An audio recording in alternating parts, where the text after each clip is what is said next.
బుధవారం నుంచి పార్లమెంటు సమావేశాలు ప్రారంభం కాబోతున్నాయి. కేంద్రంపై మరోసారి యుద్ధం చేయాలని తెలుగుదేశం ఎంపీలు నిర్ణయించుకున్నారు. ఇందుకోసం బీజేపీ, కాంగ్రెసేతర పార్టీల మద్దతు కోసం ప్రయత్నాలు చేస్తున్నారు. గత సమావేశాల్లో దాదాపుగా 13 పార్టీలు మద్దతు తెలిపాయి. ఈసారి కూడా అదే స్థాయి పోరాటం చేయాలనుకుంటున్నారు. మరి పార్టీలన్నీ కలిసి వస్తాయా? వైసీపీ మాజీ ఎంపీలు ఏం చేయబోతున్నారు? రాజ్యసభ ఎంపీలు ఏం చేస్తారు?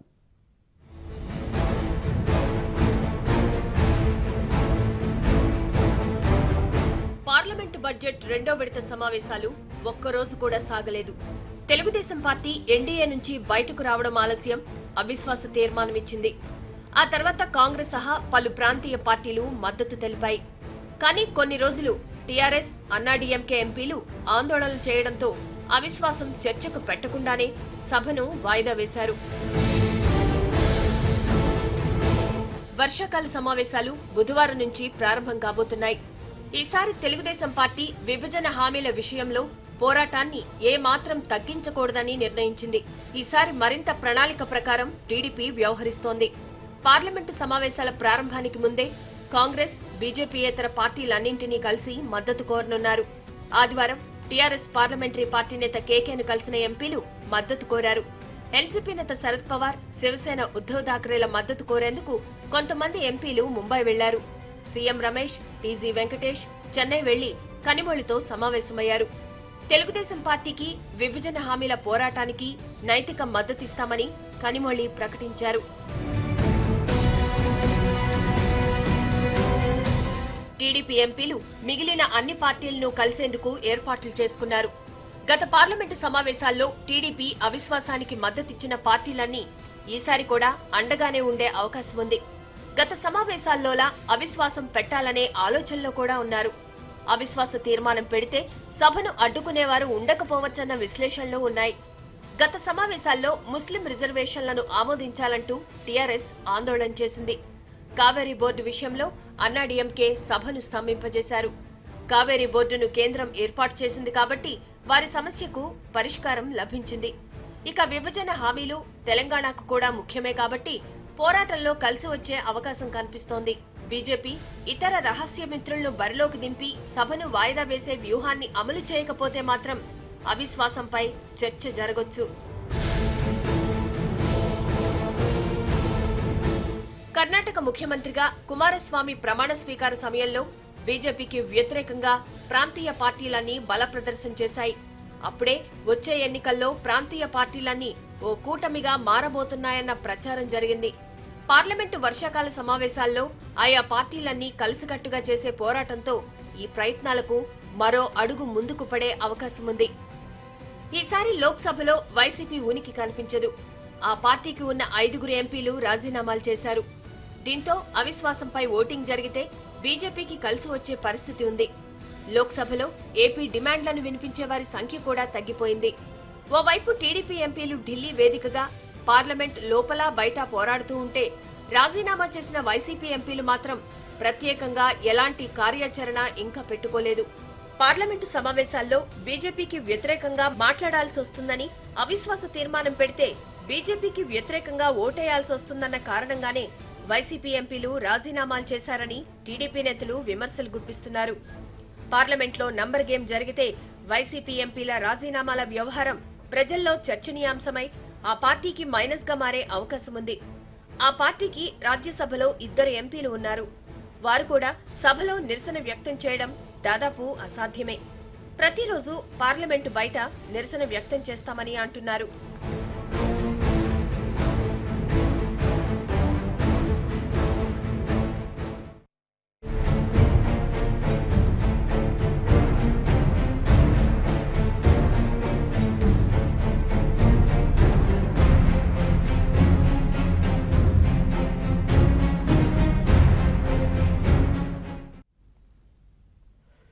కేంద్రంపై అవిశ్వాసానికి కాంగ్రెస్, బీజేపీ మినహా అన్ని పార్టీల మద్దతు కూడగడుతున్న టీడీపీ వ్యూహం ఏ మేరకు ప్రతిఫలిస్తుంది?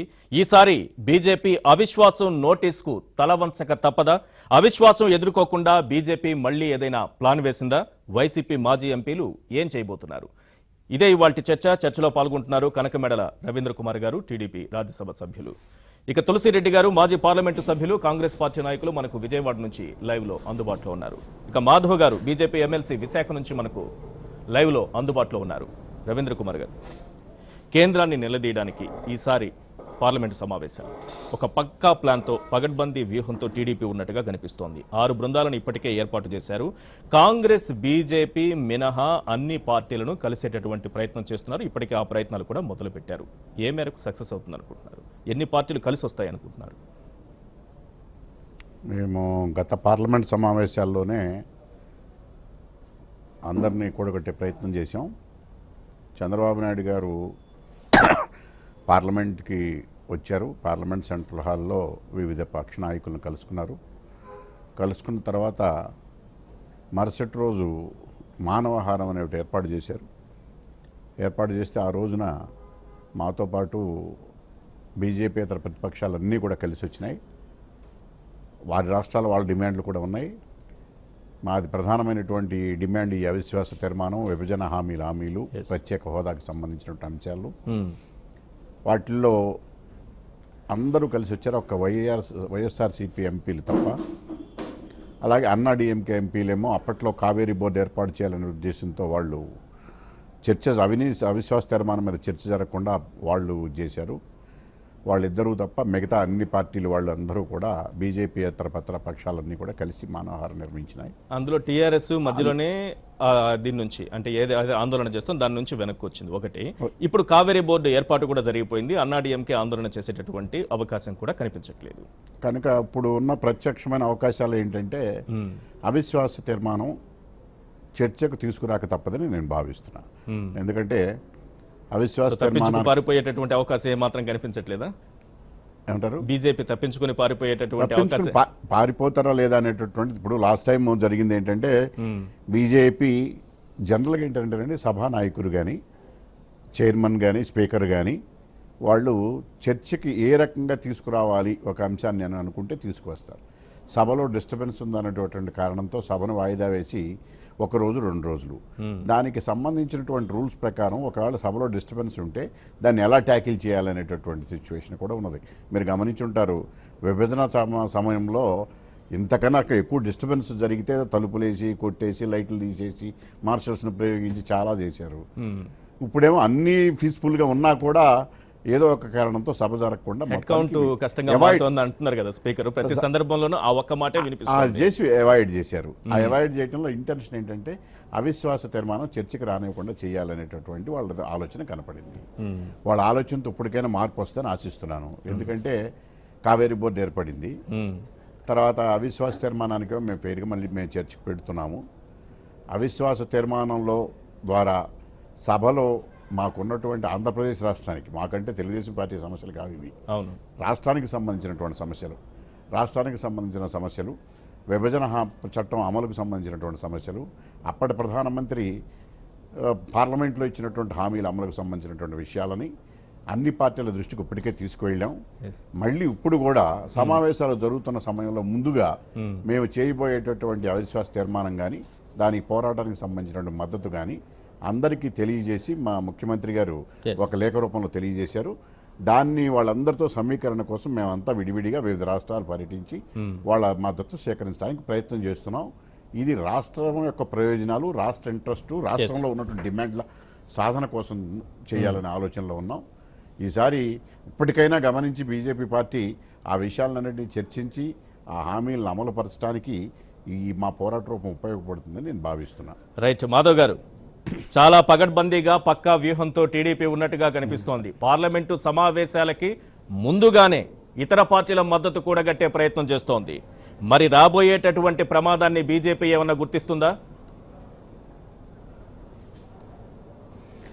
అసలు ప్రమాదం ఉంటే గుర్తించాల్సిన పరిస్థితి ఏర్పడుతుంది. ఇవాళ టీడీపీ పరిస్థితి ఏంటంటే అత్యంత దయనీయమైన పరిస్థితి.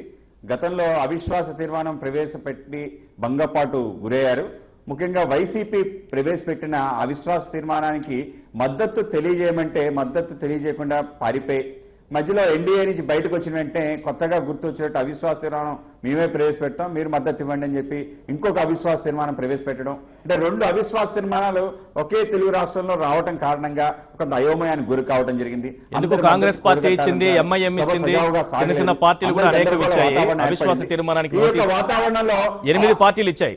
మాధవ్ గారు మీకు గుర్తుంటుంది, 8 పార్టీలు ఆ ఇచ్చాయి. విధంగా అవిశ్వాస తీర్మానం ఏదైతే గతంలో ప్రవేశపెట్టిందో ఆ అవిశ్వాస తీర్మానం వ్యూహాత్మకంగా కానీ రచన కానీ దాని తర్వాత సభ లోపల కానీ సభ బయట కానీ ఆందోళన చేసిన తీరు ఏదైతుందో పిచ్చి పిచ్చి వేషాలు వేయటం, తిక్క తిక్క కోతలు మాట్లాడటం, అనేక డ్రామాలు నాటకాలు చేయటం, దీని కారణంగా ఎంపీలు అంటే సిగ్గుపడే విధంగా వీళ్ళు తెలుగు ఎంపీలా అని చెప్పి సిగ్గుపడే విధంగా తయారైంది. ఒక్క వేమన వేషం తప్ప అన్ని వేషాలు కూడా పార్లమెంట్ బయట వేశారు. అందరూ కూడా ఒక ఎంటర్టైన్మెంట్ అయింది. మిగతా రాష్ట్రాలందరూ కూడా ఈ తెలుగు ఎంపీలు ఏదైతే తెలుగుదేశం ఎంపీలు చేస్తున్న ఏదైతే డ్రామాను చూసి నవ్వుకున్నారు. ఈసారి అది మానేయండి, సభలో ప్లే కార్డ్స్ పెట్టి ప్రదర్శన మానేయండి. తప్పకుండా అవిశ్వాస తీర్మానం బడ్జెట్ సమావేశాల్లో, 2వ విడత బడ్జెట్ సమావేశాల్లో సీరియస్నెస్ ఎక్కడ కనిపించలేదు. టీడీపీ చేసినటువంటి పోరాటం కానీ మాధవ్ గారు, ఈ యొక్క అవిశ్వాస మాధవ్ గారు 2వ విడత బడ్జెట్ సమావేశాల్లో, ఎందుకంటే సభలో సంఖ్య మాకు బలం ఉంది, 2వ విడత బడ్జెట్ సమావేశాల్లో టీడీపీ పెట్టినటువంటి అవిశ్వాసం కానీ, లేకపోతే కాంగ్రెస్ పెట్టిన అవిశ్వాసం కానీ, ఇతర పార్టీలు పెట్టినటువంటి అవిశ్వాసం కానీ ఇవేవి సీరియస్ గా మీరు తీసుకోవట్లేదు అనేది ఒకటి క్లియర్ గా అర్థమవుతోంది. వాటికి భంగపాటు ఎదురైంది, పిచ్చి పిచ్చి వేషాలు వేశారు, ఇలా చెప్పడం ద్వారా అవిశ్వాస తీర్మానాన్ని మీరు సీరియస్ గా తీసుకోలేదనే విషయం స్పష్టమవుతోంది. ముందు అవిశ్వాస తీర్మానం పెట్టిన వైసీపీ అండి, వాళ్ళకి 5 ఉన్నారు, దాంట్లో 3 4 జంప్ అవుతారు టీడీపీతో. వాళ్ళు పెట్టిన అవిశ్వాస తీర్మానానికి నిజంగా వీళ్ళకి చిత్తశుద్ధి అంటే కలవలేదు వేరే విషయం. వాళ్ళు ఏం చెప్పారంటే ఆ టైంలో చంద్రబాబు నాయుడు గారు శ్రేణులు ఎంపీలందరూ కలిసి, అప్పుడు మా అసెంబ్లీ నడుస్తుంది, ఆ సమయంలో చెప్పారు ఒకవేళ కానీ మనం కానీ అవిశ్వాస తీర్మానానికి మద్దతు తెలియజేస్తే ఒక వైసీపీతో కలిసామని ఒక మాట వస్తుంది. రెండోది, ఇది ఎవరికి ఉపయోగపడదు, మనకైతే అసలు ఉపయోగపడదు, మనకి అతి తక్కువ సమయం ఇస్తారు మాట్లాడడానికి, ఎక్కువ సమయం కాంగ్రెస్కి వెళ్తుంది. అయితే ఈ అవిశ్వాస తీర్మానం కారణంగా కాంగ్రెస్ ని బలోపేతం చేయడానికి ఉపయోగపడుతుంది. అటువంటి అవిశ్వాస తీర్మానం మనం ప్రవేశపెట్టకూడదని ఆయనే స్పష్టంగా చెప్పడం, విలేకరుల సమావేశంలో మాట్లాడటం జరిగింది. కానీ ఎప్పుడైతే మాతో మద్దతు ఉపసంహరించుకున్నాడో వెంటనే ఆయన గుర్తొచ్చినట్టు అవిశ్వాస తీర్మానం ప్రవేశపెట్టి నోటీస్ ఇవ్వడం జరిగింది. అయితే అప్పటికే సజావులో ఈ కావేరీ బోర్డు బిల్ రావటం, అలాగే టీఆర్ఎస్ సంబంధించిన ఎంపీలందరూ కూడా ధర్నా చేయటం, దీని కారణంగా ఆ సభ సజావు కాని కారణంగా ఈ విధంగా జరిగింది. మాకు పూర్తి సంఖ్యాబలం ఉంది, మేము తప్పకుండా ఎదుర్కోగలం, మాకు ధైర్యం కూడా ఉంది. అయితే అవిశ్వాస తీర్మానం ప్రవేశపెట్టాలని నిజంగానే కాంగ్రెస్ పార్టీకి తప్ప తెలుగుదేశం పార్టీకి అస్సలు ఉపయోగపడదు. అదేవిధంగా విభజన సంబంధించిన హామీలు మాట్లాడడానికి నన్ను అడిగితే ఒక స్పెషల్ నోటీస్ ఆఫ్ చర్చ, లఘు చర్చ కోసం అవకాశం ఇవ్వాలని స్పీకర్ ఇక్కడ మీకు బలముందా లేదా, సొంత బలముందా, మంత్రులందరూ సమాధానం చేసే విధంగా సొంత బలముందా, ప్రస్తుతానికి భాగస్వామి పక్షాల బలం పైన ఆధారపడ్డారా? భారతీయ జనతా పార్టీ ఈ చర్చ కంటే కూడా ఆంధ్రప్రదేశ్ కు జరిగినటువంటి అన్యాయం పైన పార్లమెంటులో అవిశ్వాస తీర్మానం పెడితే జరిగేటటువంటి చర్చ, ఆ సందర్భంగా కేంద్రం ఇచ్చేటటువంటి సమాధానం ఈ రాష్ట్ర ప్రజలకు చాలా అవసరం. కాంగ్రెస్ పార్టీ బలోపేతం కావడానికి తప్పిస్తే దేనికి ఉపయోగపడదని మీరు అంటున్నారు. రైట్, నేను ఒక్కసారి తులసిరెడ్డి గారితో మాట్లాడి మళ్ళీ మీ దగ్గరికి వస్తాను. తులసిరెడ్డి గారు, ఈసారి పార్లమెంటు సమావేశాల్లో కాంగ్రెస్ పార్టీ ఏం చేయబోతోంది? ఏం చేసినా కాంగ్రెస్ పార్టీ ఏదో మద్దతు కూడగట్టుకుని కొన్ని పార్టీలను దగ్గరికి తెచ్చుకుని కొంత బలం కూడగట్టుకునేటటువంటి ప్రయత్నానికి తప్పిస్తే ఆంధ్రప్రదేశ్కు ఏమాత్రం ఉపయోగపడదు, ఆంధ్రప్రదేశ్ ప్రయోజనాలకు సంబంధించి ఎటువంటి ఉపయోగం ఉండదన్నట్టుగా బీజేపీ మాట్లాడుతోంది. మాయిల్ పకీర్ ప్రాణము సప్త సముద్రావతల చిలుకలో ఉన్నట్లు మొత్తం అవిశ్వాస తీర్మానము భవిష్యత్తు నరేంద్ర మోడీ గారి చేతిలో ఉంది. ఆయన అవిశ్వాస తీర్మానాన్ని ఎదుర్కొనేదానికి ఆయన సిద్ధపడితే మానసికంగా ఆటోమేటిక్గా తీర్మానం అడ్మిట్ అవుతుంది, దానికి ఒక డేట్ ఇస్తారు, దాని మీద చర్చ జరుగుతుంది. ఆ చర్చలో వచ్చేసి మన సమస్యలు వస్తాయి, దేశంలో అనేక సమస్యలు వస్తాయి. బీజేపీ వాళ్ళు చెప్పుకునేది బీజేపీ వాళ్ళు చెప్పుకుంటారు, మిగతా వాళ్ళు చెప్పుకునేది వాళ్ళు చెప్పుకుంటారు, అనేక రాష్ట్ర సమస్యలు వస్తాయి. ఓవరాల్గా స్పీకర్గా వచ్చేసి అది వాయిస్ ఓట్ ఇస్తారా, డివిజన్ ఇస్తారా, ఇది ఫైనల్గా జరిగేది. రెండవది వచ్చేసి ఆయన వద్దు అనుకుంటే న్యాచురల్గా వచ్చేసి మళ్ళీ స్పీకర్ గారి ద్వారా రిమోట్ కంట్రోల్, లాస్ట్ టైం వచ్చేసి కొన్నాళ్ళు టీఆర్ఎస్, కొన్నాళ్ళు ఏడీఎంకే, మళ్ళీ కొన్నాళ్ళు ఏడీఎంకే చేసినట్టు ఇప్పుడు ఎవరితో ఏముంది అనిపించాలంటే ఏదో ఒక రాష్ట్ర బీజేపీ వాళ్ళతోనే ఏదో ఒక ఇష్యూ మీద వచ్చేసి రైజ్ చేయించవచ్చు. స్పీకర్ గారు వచ్చేసి ఆర్డర్ లేదని చెప్పేసి బలం ఉంది కదా మాకు, మేమెందుకు భయపడతాము, భంగపాటు మీకే తప్పిస్తే మాకు బలం ఉన్నప్పుడు మేమెందుకు భయపడతాం అన్నట్టుగా చెప్తున్నారు. మాధవ్ బలం ఉందని చెప్తున్నారు. అదే లాస్ట్ టైం కూడా బలం ఉంది కదా. అవును, లాస్ట్ ఉంది. టైం కూడా బలం ఉంది. అప్పటికంటే తగ్గింది ఇప్పుడు. వాళ్ళకు బలం ఉంది. అప్పటికంటే కొంత తగ్గింది ఇప్పుడు.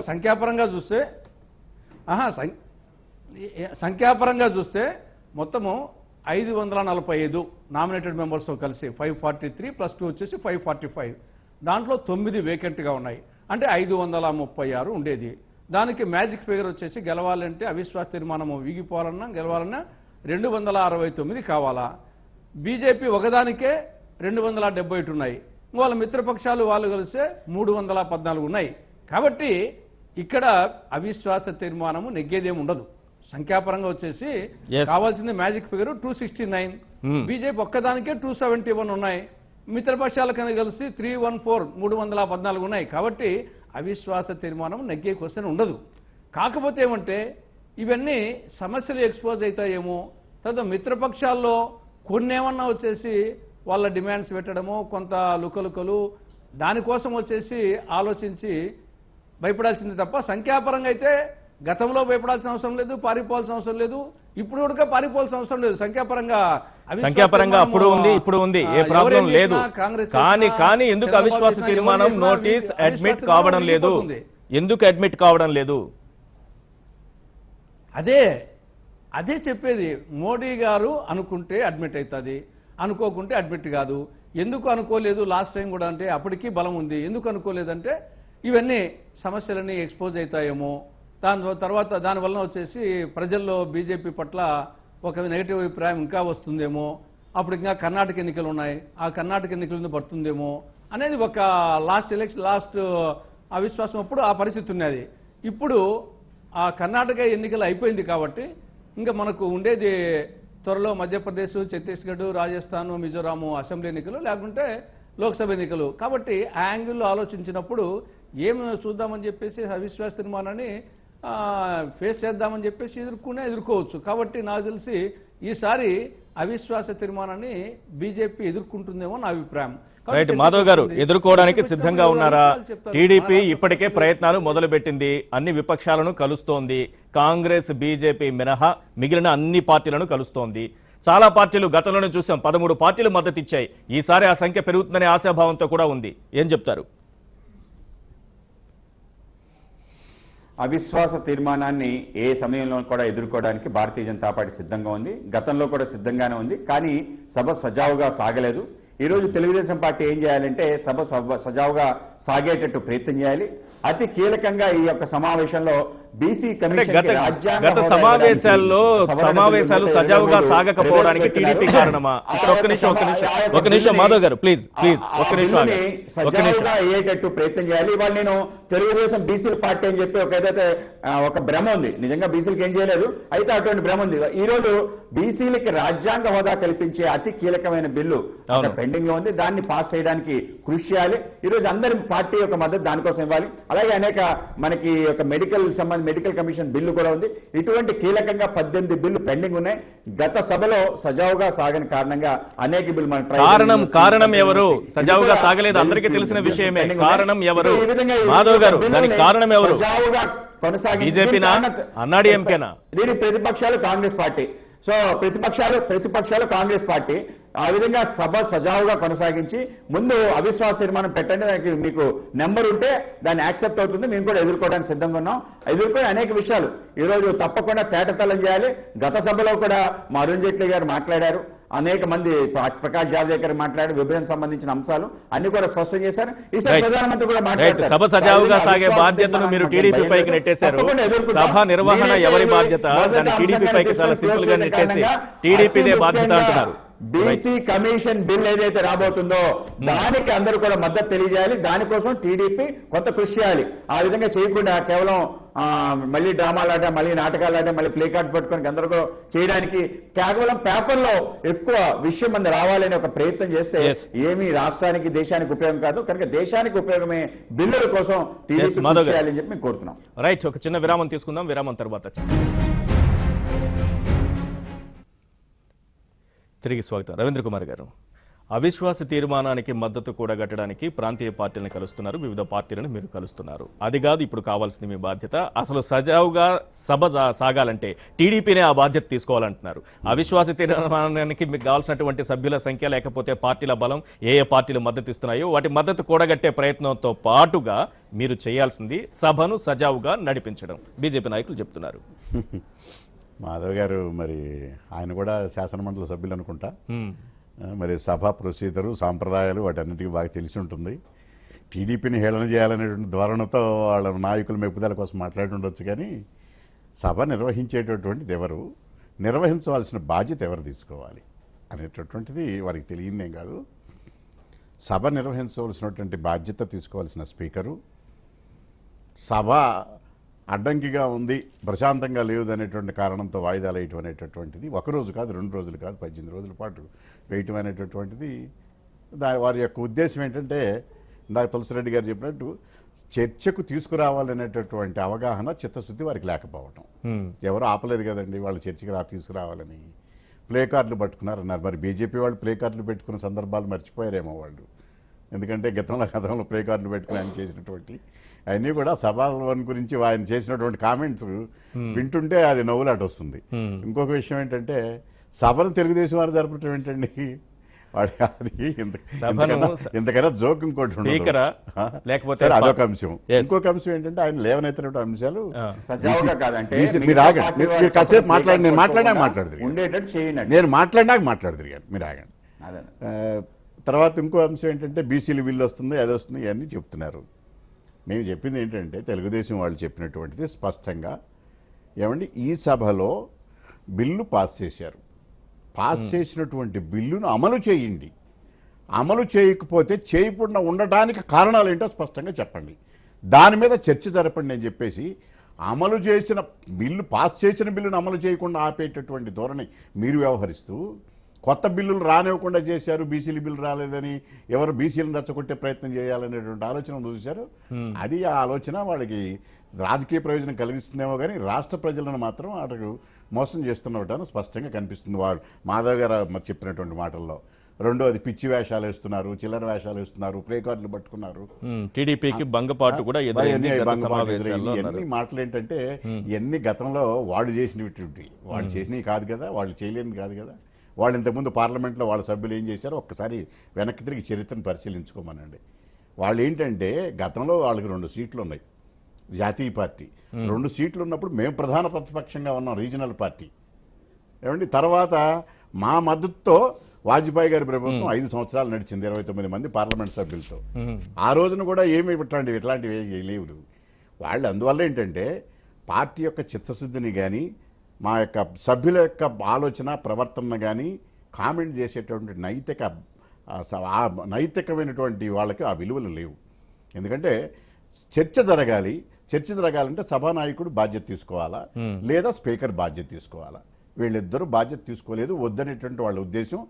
మోడీ గారు చెప్పినటువంటి డైరెక్షన్లో సభ నడిచింది, అది అందులో పట్టొచ్చినట్టు కనపడింది. ఇప్పటికైనా మీరు చిత్తశుద్ధి ఉంటే, మీకు మెజారిటీ ఉందో లేదో అవన్నీ చర్చ అప్రస్తుతం. మేము అవిశ్వాస తీర్మానం పెట్టినప్పుడు మీరు చర్చకు తీసుకువచ్చి జరిపించి మీరు 1 డేలో నోటీస్ ఇచ్చి మా తీర్మానాన్ని అడ్మిట్ చేయడానికి తగిన సంఖ్యాబలం ఉందనేది వాళ్ళు అడ్మిట్ చేస్తున్నారు. ఎందుకు అడ్మిట్ చేయట్లేదు? చర్చకి సమాధానం చెప్పుకునేటువంటి పరిస్థితి లేదు. సమాధానం చెప్పుకుంటే ప్రజల్లో పలచన పడతాం. సమాధానం వారి దగ్గర లేదు. ఎందుకు అమలు చేయటం లేదనేటువంటిది రాజకీయ కారణాలు తప్ప వేరే కారణాలు ఏవి లేవు. రాజకీయ కారణాలతో సమాధానం సభలో చెప్పలేరు. అందువల్ల వారు చర్చ జరపకుండా, సభ జరపకుండా, అవిశ్వాస తీర్మానం అడ్మిట్ చేయకుండా 18 రోజుల పాటు నాటకాలాడి డ్రామాలేసి పారిపోయినటువంటిది వాళ్ళు. వాళ్ళు దొంగ అన్నట్టుగా వాళ్ళు దొంగతనం చేసి మా తెలుగుదేశం వాళ్ళు జరిగినట్లయితే చేయటం అనేటువంటిది చాలా దురదృష్టకరమైనటువంటి విషయం. ఆ రకంగా మాట్లాడటం అనేది అందులో ఒక శాసనమండలి సభ్యులై ఉండి మీరు చెప్పినటువంటి సమాధానం దొంగే